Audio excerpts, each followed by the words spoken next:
ഞാനിപ്പോ ഒരു short video കണ്ടു. എന്താ സംഭവം എന്ന് പറഞ്ഞാൽ ഒരു 5-6 ഫോൺ ഇങ്ങനെ വെച്ചിട്ട് പേളിമാണി അൺഫോളോ, പേളിമാണി അൺഫോളോ, പേളിമാണി എടുക്കുന്നു അൺഫോളോ അടിക്കുന്നു. വെച്ചാൽ ഈ കോമഡിയെക്കാളും വലിയ കോമഡി ആയിരിക്കും ഈ കമന്റിൽ ഉണ്ടാവുക. അരമണിക്കൂർ ഒരാളെ കുറിച്ച് കുറ്റം പറയുന്നു, എന്നിട്ട് അടുത്ത വീഡിയോ ഇടുന്നു, അരമണിക്കൂർ മറ്റൊരാളെ കുറ്റം പറഞ്ഞു. ഇങ്ങനെ കുറ്റം പറഞ്ഞ് ഒരു കുറച്ചൊരു നമുക്കൊരു എളുപ്പം വേണ്ട ഒരാളെ കുറ്റം പറയുന്നതിന്. പിന്നെ ഈ പാർട്ടിക്കാർ മാത്രമേ നമ്മുടെ കല്യാണത്തിന് വരാൻ പാടുള്ളൂ, അല്ലെങ്കിൽ നമ്മളൊന്ന് ചൂടുന്നെടുത്ത് ഈ പാർട്ടി ഉണ്ടായിക്കൂടൂ, അല്ലെങ്കിൽ ഈ റിലീജിയൻ മാത്രമേ ഉണ്ടായിക്കൂടൂ എന്നില്ലല്ലോ. അപ്പോൾ കുറച്ചായിട്ട് നീറ്റ് എക്സാം പേപ്പർ ലീക്ക് അതിന്റെ പ്രശ്നം വരുന്ന സമയത്ത് ആരും വീഡിയോസ് ഒന്നും ഇട്ടിട്ടില്ല. അവിടെ അവര് സമരം ചെയ്യുന്ന സമയത്തും ആരും വീഡിയോ ഒന്നും ഇട്ടിട്ടില്ല. അത് കഴിഞ്ഞ് പൊളിറ്റിക്കൽ പാർട്ടിയൊക്കെ ഇടപെട്ടപ്പോ അല്ലെങ്കിൽ സെലിബ്രിറ്റീസ് ഒക്കെ ഇതില് അഭിപ്രായം പറഞ്ഞപ്പോഴാണ് ഇതൊന്ന് വൈറലായി തുടങ്ങിയത്. സത്യം പറഞ്ഞാൽ അതുവരെ ഒരാൾക്ക് ഈ ക്വസ്റ്റ്യൻ പേപ്പർ ലീക്ക് ആയതിനെ കുറിച്ചുള്ള ഒരു സങ്കടമൊന്നും ഞാൻ കണ്ടിട്ടില്ല എവിടെ. അതിനുശേഷമാണ് എല്ലാവരും അഭിപ്രായം പറയാൻ തുടങ്ങിയത്. അപ്പൊ അതുകൊണ്ട് തന്നെ അപ്പൊ എല്ലാവരുടെയും സ്റ്റാറ്റസ് കാണുമ്പോഴൊക്കെ എനിക്ക് കാണാറുണ്ട്. പിന്നെ മാത്രമല്ല, ഞങ്ങൾ ഫ്രണ്ട്സായിട്ട് ഇങ്ങനെ സംസാരിക്കുന്ന സമയത്ത് എല്ലാവർക്കും വ്യത്യസ്ത അഭിപ്രായമാണ്. എന്ന് വെച്ചാൽ നമ്മൾ ആരും അവരുടെ ഫ്രണ്ട്ഷിപ്പ് കട്ട് ചെയ്യുന്നില്ല. ഇനിയിപ്പോ അവര് ഏതെങ്കിലും ഒരു പാർട്ടി അനുഭവിയാണെങ്കിൽ കൂടി നമ്മൾ ഒരിക്കലും അവരുടെ ഫ്രണ്ട്ഷിപ്പ് കട്ട് ചെയ്യുന്നില്ലല്ലോ. ഇപ്പൊ എന്റെ വീട്ടിലേക്ക് വരുന്ന 10 ആൾക്കാരുണ്ടെങ്കിൽ 10 ആൾക്കാർക്കും വ്യത്യസ്ത പൊളിറ്റിക്കൽ വ്യൂ ആണ്. അതിലിപ്പോ BJP സംഘി ഉണ്ടാവാം, സുഡാപ്പി ഉണ്ടാവാം, അന്തം കമ്മി ഉണ്ടാവാം, പിന്നെ എന്താ എനിക്കറിയില്ല, എന്തൊക്കെ ഉണ്ട്. അപ്പോൾ അവരൊക്കെ ഉണ്ടാവും ചിലപ്പോ എന്റെ ഗസ്റ്റുകളിൽ. എന്ന് വെച്ചാൽ ഞങ്ങൾ അവരാരെങ്കിലും ഇതിന്റെ ബേസിൽ, പൊളിറ്റിക്കൽ വ്യൂവിന്റെ ബേസിൽ നമ്മൾ ഒരിക്കലും സംസാരിക്കാറില്ല. എനിക്ക് തോന്നുന്നു നമ്മൾ ഒട്ടുമിക്ക 90% ആൾക്കാരും പൊളിറ്റിക്കൽ വ്യൂ വെച്ചല്ലല്ലോ സംസാരിക്കുന്നത്. അല്ലെങ്കിൽ ഒരു ഫാമിലിയിൽ വ്യത്യസ്ത പൊളിറ്റിക്കൽ വ്യൂ ഉള്ളവരുണ്ടാവും. എന്ന് വെച്ചപ്പോൾ നമ്മൾ അവരെ ഫാമിലി മെമ്പറായി കാണാതിരിക്കുക, അല്ലെങ്കിൽ ഇനി നിങ്ങളോട് സംസാരിക്കൂല എന്ന് പറയാ, അങ്ങനെ വലിയ വലിയ കടുത്ത തീരുമാനങ്ങളൊന്നും നമ്മൾ പൊതുവെ എടുക്കാറില്ലല്ലോ. നമ്മൾ സംസാരിക്കും അങ്ങോട്ടും ഇങ്ങോട്ടും. ഇതൊക്കെ നടക്കുന്നില്ലേ? പിന്നെ എന്തിനാണ് ഇപ്പൊ ഈ പേളിമാണി BJP അത് സംഖ്യ എന്നും പറഞ്ഞ് അൺഫോളോ ചെയ്യുന്നത്, അല്ലെങ്കിൽ രഞ്ജിനി ഹരിദാസ് അതിന് മാത്രം അഭിപ്രായം പറഞ്ഞു എന്ന് പറഞ്ഞ് അൺഫോളോ ചെയ്യുന്നത്? അതിലൊന്നും ഒരു ലോജിക്ക് ഉണ്ടെന്ന് എനിക്ക് തോന്നുന്നില്ല. കാരണം നമുക്ക് അഭിപ്രായം പറയാനുള്ള സ്വാതന്ത്ര്യമുണ്ട്. അതുപോലെ തന്നെ നമുക്കൊരു പൊളിറ്റിക്കൽ പാർട്ടിയിലോട്ട് കൂടാനുള്ള എല്ലാ സ്വാതന്ത്ര്യവും നമ്മുടെ ഭരണഘടനാ പ്രകാരം നമുക്കുണ്ട്. അതുകൊണ്ട് തന്നെ എന്റെ വീട്ടിലേക്ക് ഒരു 10 ആൾക്കാർ ഗസ്റ്റ് ആയിട്ട് വരികയാണെങ്കിൽ ആ 10 ആൾക്കാർക്കും വ്യത്യസ്തമായ പൊളിറ്റിക്കൽ വ്യൂ ആയിരിക്കും. നേരെ മറിച്ച് നമുക്കൊരു വലിയൊരു കല്യാണത്തിന് പോവുകയാണെങ്കിൽ അവിടെ ഉള്ളവരൊക്കെ വ്യത്യസ്തമായ അഭിപ്രായത്തിലുള്ളവരായിരിക്കും. എന്ന് വെച്ച് പിന്നെ ഈ പാർട്ടിക്കാർ മാത്രമേ നമ്മുടെ കല്യാണത്തിന് വരാൻ പാടുള്ളൂ, അല്ലെങ്കിൽ നമ്മളൊന്ന് ചൂടുന്നെടുത്ത് ഈ പാർട്ടി ഉണ്ടായിക്കൂടൂ, അല്ലെങ്കിൽ ഈ റിലീജിയൻ മാത്രമേ ഉണ്ടായിക്കൂടൂ എന്നില്ലല്ലോ. അപ്പൊ എല്ലാ റിലീജിയനെയും നമ്മൾ സപ്പോർട്ട് ചെയ്യുന്നുണ്ടല്ലോ, അല്ലെങ്കിൽ എല്ലാ പൊളിറ്റിക്കൽ പാർട്ടിനെയും നമ്മൾ സപ്പോർട്ട് ചെയ്യുന്നുണ്ടല്ലോ. ഇന്നൊരു പൊളിറ്റിക്കൽ പാർട്ടിയിലായതുകൊണ്ട് ഇദ്ദേഹം ഭയങ്കര ഇങ്ങനെ മോശമാണെന്ന് നമ്മൾ അങ്ങനെ ചിന്തിക്കാറില്ല. ഇതുവരെ ഞാൻ ചിന്തിച്ചിട്ടില്ല. എനിക്ക് തോന്നുന്നു എനിക്കറിയുന്ന ആരും അങ്ങനെ ചിന്തിക്കാറില്ല എന്റെ ക്ലോസിൽ. അപ്പൊ അതുകൊണ്ട് തന്നെ ഇന്ന് ഞാൻ പറയാൻ വന്നത് രഞ്ജിനി ഹരിദാസ്, പേളിമാണി, അതൊക്കെ ഇപ്പൊ ഭയങ്കര വൈറലായിരിക്കുന്ന ടോപ്പിക്കാണല്ലോ. അപ്പൊ അതിനെക്കുറിച്ച് സംസാരിക്കാമെന്ന് വിചാരിച്ചു. ഈ പേളിമാണി രഞ്ജിനി ഹരിദാസ് എന്നുള്ളൊരു ടോപ്പിക്ക് ഞാൻ മുമ്പേ ഒരു പ്രാവശ്യം സംസാരിക്കണം എന്ന് വിചാരിച്ചൊരു സംഭവമാണ്. എന്താ സംഭവം എന്ന് വെച്ചാൽ, ഓക്കെ, ആദ്യം തന്നെ welcome back to my YouTube channel. ഞാൻ ഇന്ന് പറയുന്നത് പേളിമാണി രഞ്ജിനി ഹരിദാസ് അതിന്റെ ഒരു കമ്പാരിസൺ ആണ്. സംഭവം എങ്ങനെയാന്ന് വെച്ചാൽ, നമ്മള് കുറെ ആൾക്കാർ പേളിമാണിയെ സപ്പോർട്ട് ചെയ്യുന്നവരുണ്ട്, കുറെ ആൾക്കാർ രഞ്ജിനി ഹരിദാസിനെ സപ്പോർട്ട് ചെയ്യുന്നുണ്ട്. ഇപ്പൊ ഒരുപാട് സപ്പോർട്ട് കൂടിയിട്ടുണ്ട് രഞ്ജിനി ഹരിദാസിന്. അപ്പൊ ഇങ്ങനെയൊക്കെ ഉണ്ടാകുമ്പോൾ നമ്മൾക്കൊന്ന് ന്യൂട്രലായി നമ്മളിങ്ങനെ നെഗറ്റിവിറ്റി സ്പ്രെഡ് ചെയ്യാതെ നമുക്കതിനെ ഒന്ന് മുകളിൽ നിന്ന് നമുക്ക് രണ്ടുപേരെയും ഒന്ന് വാച്ച് ചെയ്യാം. അതാണ് ഞാൻ ഉദ്ദേശിക്കുന്നത്. സംഭവം എങ്ങനെയാന്ന് വെച്ചാൽ, ഒന്ന്, ഞാൻ രഞ്ജിനി ഹരിദാസ്, പേളിമാണി 2 ആൾക്കാരെയും യൂട്യൂബിലും ഇൻസ്റ്റാഗ്രാമിലും ഫോളോ ചെയ്തിട്ടുണ്ട്. രണ്ടിലും ഞാൻ എന്ന് വെച്ചാൽ ഞാൻ അവരുടെ എല്ലാ വീഡിയോസൊന്നും കാണാറില്ല. ഒട്ടുമിക്ക എനിക്കൊന്നും 90% വീഡിയോസും ചിലപ്പോൾ ഞാൻ കാണുന്നുണ്ടാവില്ല. പക്ഷെ ചില വീഡിയോസ് ഞാൻ കാണാറുണ്ട്. നേരെ നോക്കുമ്പോൾ എനിക്ക് തോന്നുന്നു രഞ്ജിനി ഹരിദാസ് അപ്ലോഡ് ചെയ്യുന്ന വീഡിയോസൊക്കെ കുറച്ചുകൂടി ഇൻഫോർമേറ്റീവ് ആണ്, അല്ലെങ്കിൽ കുറച്ചുകൂടി സ്ത്രീകളുടെ ഒരു അഡ്വാൻസ്ഡ് വേർഷനാണ്. അതുകൊണ്ട് രഞ്ജിനി ഹരിദാസ് എന്ന് പറയുമ്പോൾ കുറച്ചുകൂടി ആറ്റിറ്റ്യൂഡുള്ള ഒരു സ്ട്രോങ് ബോൾഡ് ആയിട്ടുള്ള ഒരു ആളായിട്ടാണ് പുറത്തോട്ട് കാണിക്കുന്നത്. എനിക്ക് പേഴ്സണലി അറിയില്ല. അപ്പൊ നമുക്ക് തോന്നുന്നത് ഒരു നല്ല ആറ്റിറ്റ്യൂഡുള്ള സ്ട്രോങ് ആയിട്ടുള്ള ഒരു വുമൺ ആണ്. അതുകൊണ്ട് തന്നെ അവരെടുക്കുന്ന ഏത് തീരുമാനത്തിലും നമുക്ക് ആ ആറ്റിറ്റ്യൂഡ് കാണാൻ സാധിക്കും. നേരെ മറിച്ച് പേളിമാണി എടുക്കുകയാണെങ്കിൽ ഫാമിലി ഓറിയന്റഡ് ആണ്, ഇമോഷണലി കുറച്ച് വീക്ക് ആണെന്നാണ് എനിക്ക് തോന്നിയിട്ടുള്ളത്. ഇപ്പൊ എന്താ പറയാ, ഒരുപാട് എന്താ പറയാ, നല്ല നല്ല നല്ല കോട്ട്സ് ഒക്കെ പറയുന്നുണ്ടെങ്കിലും ആള് നല്ല ഫാമിലി സപ്പോർട്ടുള്ള ഒരാളാണ്. അതുകൊണ്ട് തന്നെ കുറച്ച് പാമ്പറിങ് ഒക്കെ കിട്ടിയിട്ടുള്ള ഒരാളെന്ന രീതിയിൽ എനിക്ക് തോന്നുന്നു, അറിയില്ല. ഇപ്പൊ നമ്മൾ പറയാറില്ലേ, ഒറ്റയ്ക്ക് നിൽക്കുന്നവന്റെ ബലം ഒന്ന് വേറെ തന്നെയാണെന്ന്. അതുപോലെ രഞ്ജിനി ഹരിദാസ് അത്രയും സ്ട്രോങ് ആണ്. അപ്പൊ അതുകൊണ്ട് തന്നെ അവരെടുക്കുന്ന തീരുമാനത്തിലും ആ ഒരു സ്ട്രോങ് ഇത് നമുക്ക് കാണാൻ പറ്റും. നേരെ മറിച്ച് പേളിമാണിയുടെ ഡിസിഷൻ, നമ്മളിപ്പോ ഇൻസ്റ്റാഗ്രാം പോസ്റ്റ് ഞാൻ കണ്ടു, അത് നോക്കുകയാണെങ്കിൽ അത് കുറച്ചൊരു ഫാമിലി ഓറിയന്റഡ് ആയിട്ടുള്ള ഒരാളുടെ ന്യൂട്രൽ ആയിട്ടുള്ള ഒരു അഭിപ്രായമായിട്ടാണ് എനിക്ക് കാണാൻ പറ്റുന്നത്. ഒരിക്കലും ഇതൊരു പൊളിറ്റിക്കലി അല്ലെങ്കിൽ ഒരു അഭിപ്രായമില്ലായ്മ എന്ന് നമുക്ക് പറയാൻ പറ്റില്ല. ഇപ്പൊ ഒരു പ്രശ്നം അവിടെ കുട്ടികൾ അവിടെ പ്രൊട്ടസ്റ്റ് ചെയ്യുന്ന സമയത്ത് രഞ്ജിനി ഹരിദാസിന് ഒന്നും ആലോചിക്കാതെ പെട്ടെന്ന് അവിടെ പോകാനുള്ള ഒരു ആറ്റിറ്റ്യൂഡുള്ള ഒരു സ്ത്രീയാണ്. അപ്പൊ അതുകൊണ്ട് തന്നെ നേരെ ഡൽഹിയിൽ പോകുന്നു, അവിടെ കുട്ടികളുടെയൊക്കെ സമരത്തിന് പങ്കെടുക്കുക എന്ന് പറഞ്ഞാൽ ഭയങ്കര ആറ്റിറ്റ്യൂഡാണ്. നമ്മളെപ്പോഴും അപ്രീഷിയേറ്റ് ചെയ്യേണ്ട ഒരു സംഭവമാണത്. പിന്നെ അവർക്ക് ഏതിൽ അഭിപ്രായം പറയണം, ഏതിൽ പോയി സമരം ചെയ്യണം എന്നൊക്കെ അവരുടെ പൂർണ്ണമായ സ്വാതന്ത്ര്യമാണ്. അതുകൊണ്ട് തന്നെ അവരെ നമ്മൾക്ക് അങ്ങനെ വെറുതെ കയറി ഒരാളെ അഭിപ്രായം പറയാം, അവളെ ഇതിന് മാത്രമേ പ്രതികരിച്ചുള്ളൂ എന്ന് നമുക്ക് പറയാൻ പറ്റില്ല. കാരണം അത് അവരുടെ അഭിപ്രായമാണ്. അതിനെങ്കിലും പ്രതികരിച്ചല്ലോ എന്നാണ് നമ്മൾ ചിന്തിക്കേണ്ടത്. ഇനിയിപ്പോ മറ്റേ പേളിമണി എന്ന് പറയുമ്പോൾ 2 കുട്ടികളുടെ അമ്മയാണ്. അപ്പൊ അവിടെ ഒരു പ്രശ്നം നടക്കുന്ന സമയത്ത് ആദ്യം ചിന്തിക്കുക, ആ കുട്ടികൾ അവിടെ ഡേഞ്ചർ ആണെങ്കിൽ അവിടുന്ന് പെട്ടെന്ന് സേഫായി വീട്ടിലെത്തുക. കാരണം അവരുടെ പാരന്റ്സ്, ആ ഒരു പാരന്റ് എന്ന രീതിയിൽ ചിന്തിക്കാൻ ചിലപ്പോൾ പേളിമണിക്ക് കൂടുതൽ പറ്റും, ഇമോഷണലി ചിന്തിക്കാൻ പേളിമണിക്ക് കൂടുതൽ പറ്റും. അപ്പൊ അതുകൊണ്ട് അങ്ങനെയുള്ള ഒരു അഭിപ്രായമായിട്ടാണ് അതിനെ വേറൊന്നും ചിന്തിക്കാതെ നമുക്ക് ആ പോസ്റ്റ് വായിച്ചാൽ അത്ര മാത്രമേ നമുക്ക് തോന്നുള്ളൂ. പിന്നെ ന്യൂട്രലായി നിന്നു എന്നുള്ളത്, അതിലൊരിക്കലും വേറൊരു വൈബ് എനിക്ക് കിട്ടിയിട്ടില്ല. പിന്നെ അത് കഴിഞ്ഞ ആൾക്കാർ അവരെ സംഖ്യയാക്കാൻ നോക്കി. അപ്പൊ ഞാൻ അതില് എന്താ പറയാ കമന്റ് കണ്ട് സംഖ്യയാക്കാൻ നോക്കുക. അതിനുശേഷം അവരെന്തോ സഫ്രോൺ ഇഷ്ടമാണെന്നൊക്കെ പറഞ്ഞ് പോസ്റ്റ് ഇട്ടും തോന്നുന്നു, എനിക്കറിയില്ല. നമുക്ക് ഒരു പാർട്ടിയിൽ വിശ്വസിക്കാനുള്ള, അതിനെ ഇതാക്കാനുള്ള പൂർണ്ണമായ അവകാശം നമുക്ക് ഭരണഘടന തരുന്നുണ്ട്.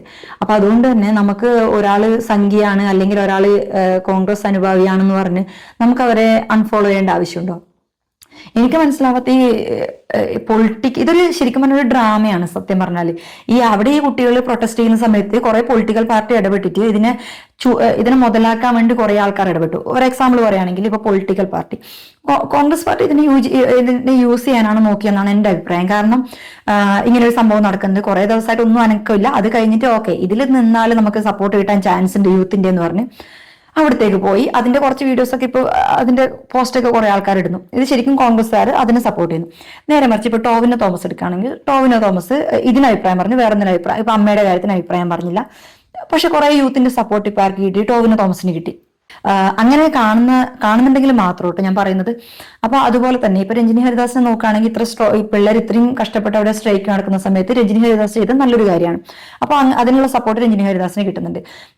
നേരെ മറിച്ച് പേളി എന്താ പറഞ്ഞ സേഫ് ആയിരിക്കുക എന്ന് പറഞ്ഞതിൽ അവരുടെ വികാരം മനസ്സിലായില്ല, ദുബായിൽ ഫ്ലാറ്റ് ഉണ്ട്, ഇഷ്ടം പോലെ പൈസ ഉള്ളതുകൊണ്ട് നിങ്ങൾക്ക് ഇതിന്റെ വികാരം മനസ്സിലാവില്ല എന്ന് പറഞ്ഞിട്ടുണ്ട്.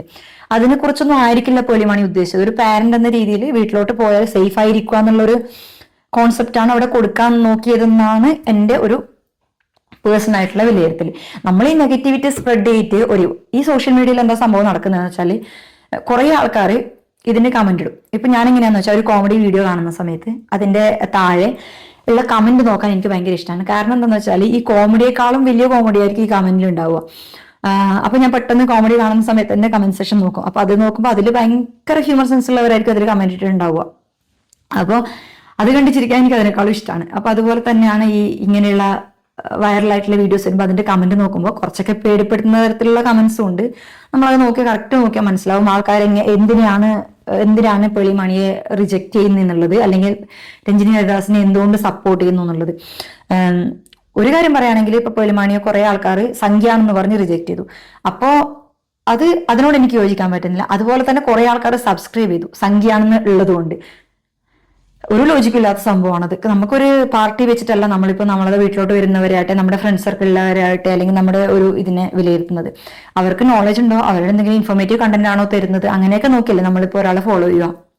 അങ്ങനെ നോക്കുമ്പോൾ രണ്ടാൾക്കാരും അവരുടെ ഭാഗമാണ് പറഞ്ഞത്, 2 വ്യക്തിത്വങ്ങളാണ് അവര്. അപ്പൊ ഒരാള് കുറച്ച് ആറ്റിറ്റ്യൂഡുള്ള വുമണിന്റെ ഭാഗത്ത് നിന്ന് അങ്ങനെയുള്ള ഒരു കാഴ്ച ഇത് മാത്രമേ നമുക്ക് പ്രതീക്ഷിക്കാൻ പറ്റുള്ളൂ. എന്ന് വെച്ചാൽ എൻ്റെ അമ്മയോട് ഇതൊക്കെ ചോദിച്ചാൽ എന്തായിരിക്കും ഉണ്ടാവുക? ഒരു 60 കഴിഞ്ഞ ഒരു സാധാരണ വീട്ടമ്മയോട് ചോദിച്ചാൽ ഇതിനെക്കുറിച്ചുള്ള അഭിപ്രായം എന്തായിരിക്കും?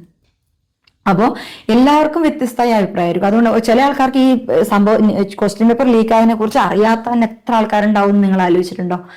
അപ്പൊ അതുകൊണ്ട് തന്നെ നമ്മൾ ഒരു സംഭവത്തിലോട്ട് ബ്ലൈൻഡായി കണ്ട് ഞാൻ പേളിമണി അൺഫോളോ ചെയ്യുന്നു, ഞാൻ രഞ്ജിനി ഹരിദാസിനെ അൺഫോളോ ചെയ്യുന്നു, അപ്പൊ ഞാനും അൺഫോളോ ചെയ്യുന്നുണ്ട് എല്ലാവരും. പിന്നെ ചില ആൾക്കാർ പിന്നെ ഒരു കോമഡി ഞാൻ കണ്ടെന്താണെന്നറിയോ? ഞാൻ രഞ്ജിനി ഹരിദാസിന്റെ ഇൻസ്റ്റാഗ്രാം പോസ്റ്റ് കണ്ടു. രഞ്ജിനി ഹരിദാസിന്റെ ആണോ? അതെ, പേളിമണിയുടെ ഇൻസ്റ്റാഗ്രാം പോസ്റ്റ് കണ്ടു. അപ്പൊ അതിന് താഴെ ഞാൻ ഒരു കമന്റ് കണ്ടു, ഇവരെ അൺഫോളോ ചെയ്യാനുള്ള എന്തോന്ന് പറഞ്ഞു. അപ്പൊ അതിന് താഴെയുള്ള ഒരു കമന്റ് ആണ്, അതിന് സബ്സ്ക്രൈബ് ചെയ്തിട്ട് വേണ്ടി അൺസബ്സ്ക്രൈബ് ചെയ്യാൻ വേണ്ടി ഞാൻ ഇവരുടെ ഒരു വീഡിയോ കണ്ടിട്ടില്ല. പിന്നെന്തിനാണ് അവർ ഇതിൽ കയറി നോക്കിയതെന്നാണ് എനിക്കറിയാത്തത്. അപ്പോൾ ആൾക്കാരൊക്കെ ഇങ്ങനെ വെറുതെ ഇത് കാണുമ്പോൾ ഇങ്ങനെ നെഗറ്റീവ് സ്പ്രെഡ് ചെയ്യാനുള്ള ഇതുണ്ടല്ലോ, അത് ഭയങ്കര കൂടുതലാണ് ആൾക്കാർക്ക്. വെറുതെ ഇങ്ങനെ കാണുമ്പോൾ ഒരാൾ നെഗറ്റീവ് പറഞ്ഞു ബാക്കിയുള്ളവർ നെഗറ്റീവ് പറയാം. ഇപ്പൊ ഈ റിവ്യൂവേഴ്സ് ഉണ്ടല്ലോ, റിവ്യൂവേഴ്സിന് ഒരുപാട് കാശ് കിട്ടുന്നുണ്ട് ഈ ഓരോ ആൾക്കാരുടെ റിവ്യൂ ഇടുന്നതിന്. ഇപ്പൊ ഒരു എക്സാമ്പിൾ, ഇപ്പൊ ഒരു ചാനലുണ്ട് കൈസോ അങ്ങനെ എന്തോ പറഞ്ഞു, അവർക്ക് ഒരു ദിവസം 2-3 റിവ്യൂസാന്ന് തോന്നുന്നു. എനിക്ക് ഞാൻ കഴിഞ്ഞ ദിവസം മറ്റോ ഒരു വീഡിയോ ഞാൻ കണ്ടു, അവരുടെ അരമണിക്കൂർ ഒരാളെ കുറിച്ച് കുറ്റം പറയുന്നു, എന്നിട്ട് അടുത്ത വീഡിയോ ഇടുന്നു, അരമണിക്കൂർ മറ്റൊരാളെ കുറ്റം പറഞ്ഞു. ഇവർക്ക് കാശ് കിട്ടുന്നു. ഇങ്ങനെ കുറ്റം പറഞ്ഞ് കാശ് കുറച്ചൊരു നമുക്കൊരു എളുപ്പം വേണ്ട ഒരാളെ കുറ്റം പറയുന്നതിന്. ഞാൻ കാണുന്നത് ഇവരൊക്കെ ഇതിന് യൂസ് ചെയ്യുന്നവരാണ്, ഈ യൂട്യൂബേഴ്സ് ഒക്കെ. അപ്പൊ ഞാനിപ്പോ വലിയ മോണിറ്റൈസേഷനുള്ള ചാനലൊന്നും ഇല്ലെങ്കിലും ഞാനിപ്പോ പറയുന്നത് എന്തിനാന്ന് വെച്ചാൽ, ആൾക്കാർ കുറച്ചെങ്കിലും എന്റെ ചാനൽ കാണുന്ന ഒരു 10 ആളുണ്ടെങ്കിൽ 10 ആൾക്ക് എന്തെങ്കിലും ഒരു അറിവ് കിട്ടുകയാണെങ്കിൽ, കുറച്ചെങ്കിലും ഓക്കെ ആ ഒരു കാഴ്ചപ്പാടിലൂടെ ഈ വീഡിയോസിനൊക്കെ കാണാൻ പറ്റുന്നുണ്ടെങ്കിൽ അത്രയും നല്ലതെന്ന് മാത്രമേ ഞാൻ ചിന്തിക്കുന്നുള്ളൂ. ചിലപ്പോൾ ശരിയായിരിക്കാം, അവരിടുന്ന കണ്ടന്റ് ചിലപ്പോൾ ശരിയായിരിക്കാം, ചിലപ്പോൾ കുറ്റം തന്നെ ആയിരിക്കാം. എന്നാലും ഇങ്ങനെ പബ്ലിക്കായിട്ട് വരുമ്പോൾ ഒരു ഉളുപ്പുണ്ട് ഒരാളെ കുറ്റം പറയുന്നതിന്. ഞാൻ ആലോചിക്കുന്ന ഒരാളെ കുറ്റം പറയരുത്, എന്തിനാണ് ഇങ്ങനെ നെഗറ്റിവിറ്റി സ്പ്രെഡ് ചെയ്യുന്നത്? അതെനിക്ക് അത്ര വലിയൊരു ഇഷ്ടമുള്ള കാര്യമല്ല എന്നാണ് എനിക്കിഷ്ടമല്ല. ശരിക്കും പറഞ്ഞാൽ ഇഷ്ടമല്ല എന്ന് തന്നെ പറയണ്ടേ, നമ്മുടെ അഭിപ്രായം നമ്മൾ പറയണമല്ലോ. അങ്ങനെ അപ്പോ ഈ രഞ്ജിനി ഹരിദാസിനും പേളിമാണിയും 2 വ്യക്തിത്വങ്ങളാണ്. അപ്പൊ അതുകൊണ്ട് തന്നെ രണ്ടാൾക്കും വരുന്ന അഭിപ്രായങ്ങൾ വ്യത്യസ്തമായിരിക്കും. നമ്മുടെ ഫാമിലിയിൽ തന്നെ ഒരു അഭിപ്രായമാണ് എല്ലാവർക്കും ഉണ്ടാവുക. നമുക്ക് ഇഷ്ടപ്പെടാത്ത അഭിപ്രായങ്ങൾ പറയുന്നവർ നമ്മളെ ഒന്നിച്ച് തന്നെ ഉണ്ടാവാറില്ലേ? എന്ന് വെച്ചാൽ നമ്മൾ അവരുടെ റിലേഷൻ കട്ട് ചെയ്യല്ലോ. അവരുടെ അഭിപ്രായം അതാണ് എന്ന് വെച്ചാൽ അവരുടെ അഭിപ്രായം അതാണ്. അതുകൊണ്ട് നമ്മൾ നമ്മുടേതായ രീതിയിൽ പോവല്ലേ. നമുക്ക് അൺഫോളോ ചെയ്യാൻ വേണമെങ്കിൽ, പക്ഷെ അത് ഇത്ര ഫോളോവർ ഉണ്ട്, നമ്മളെ അൺഫോളോ ചെയ്ത് അൺഫോളോ ബട്ടൺ എന്നൊക്കെ പറഞ്ഞ് നെഗറ്റിവിറ്റി സ്പ്രെഡ് ചെയ്യുന്നത്, ഇതൊന്നും ഇതിന്റെ ന്യൂസ് ഒന്നും അറിയാതെ തുള്ളുന്നവരാണ് കൂടുതലെന്നാണ് എനിക്ക് തോന്നിയിട്ടുള്ളത്. ഇപ്പൊ നീറ്റ് പേപ്പർ പോയത് ന്യൂസ് അറിയാത്തവര്, അതൊരു വീട്ടമ്മേനെ ആലോചിച്ചാല് അവർക്കൊന്നും ഈ news paper exam paper leak ആയതിനെ കുറിച്ചോ അല്ലെങ്കിൽ എന്താ പറയാ മറ്റേ ഇങ്ങനത്തെ ഒരു കാര്യങ്ങൾ അറിയാത്തവരായിരിക്കും ചിലപ്പോൾ കുറെ ആൾക്കാരൊക്കെ അൺഫോളോ ചെയ്തെന്ന് എനിക്ക് തോന്നുന്നു. ഇങ്ങനെയുള്ള റിവ്യൂസിന്റെ ഒക്കെ റിവ്യൂ കണ്ടിട്ട് വെറുതെ ഇങ്ങനെ കയറി കുറ്റം പറയാം ഒരാളെ. അവരവരുടെ അഭിപ്രായം പറഞ്ഞു. എല്ലാവർക്കും അഭിപ്രായം പറയാനുള്ള സ്വാതന്ത്ര്യമുണ്ട്. എല്ലാവർക്കും ഭരണഘടനാ പ്രകാരം നമുക്ക് ഒരു പൊളിറ്റിക്കൽ പാർട്ടിയിൽ പോകാനുള്ള എല്ലാ സ്വാതന്ത്ര്യവും നമുക്ക് ഉള്ളതുകൊണ്ട് തന്നെ ഈ പറയുന്ന ആൾക്കാർ തന്നെയാണ് കുറെ ആൾക്കാർ നമുക്ക് സമരം ചെയ്യാനുള്ള റൈറ്റ് ഉണ്ട്, ഡെമോക്രസി എന്നൊക്കെ പറഞ്ഞ ആൾക്കാർ തന്നെയാണ് ഇപ്പൊ ഈ പേളിമാണിനെ അൺഫോളോ ചെയ്തിട്ടുള്ളത്, അല്ലെങ്കിൽ രഞ്ജിനി ഹരിദാസിനെ അൺഫോളോ ചെയ്തിട്ടുള്ളത്, അല്ലെങ്കിൽ ടോവിനോ തോമസിനെ അൺഫോളോ ചെയ്തിട്ടുള്ളത്. എനിക്കറിയില്ല, ഞാനൊരു വീഡിയോ മാത്രമേ കണ്ടിട്ടുള്ളൂ. അങ്ങനെ അപ്പൊ ഞാനിങ്ങനെ വീട്ടിൽ നിന്ന് പുറത്തിറങ്ങുമ്പോൾ കീ എടുക്കാൻ മറന്നു. അപ്പോൾ കുറെ കാര്യം പ്ലാൻ ചെയ്ത് പോയതായിരുന്നു, പക്ഷെ വീട്ടിലോട്ട് കയറാൻ പറ്റില്ല. അപ്പൊ ഇങ്ങനെ വീഡിയോസ് കണ്ടു, അനാവശ്യമായിട്ടുള്ള കുറെ വീഡിയോസ് ഞാൻ കണ്ടു. അനാവശ്യമായിട്ടുള്ളതാണെന്ന് എനിക്കറിയാം, എൻ്റെ ലൈഫായിട്ട് ഒരു ബന്ധമില്ലാത്ത അനാവശ്യമായിട്ടുള്ള കുറെ വീഡിയോസ് ഞാൻ കണ്ടു. അപ്പൊ അതിനെക്കുറിച്ച് വെറുതെ വീഡിയോ ചെയ്യുന്നു, ഒരു പണിയില്ലാതെ വീഡിയോ ചെയ്യാമെന്ന് വിചാരിച്ചു. അപ്പൊ നിങ്ങളുടെ അഭിപ്രായം കൂടി പറയാം.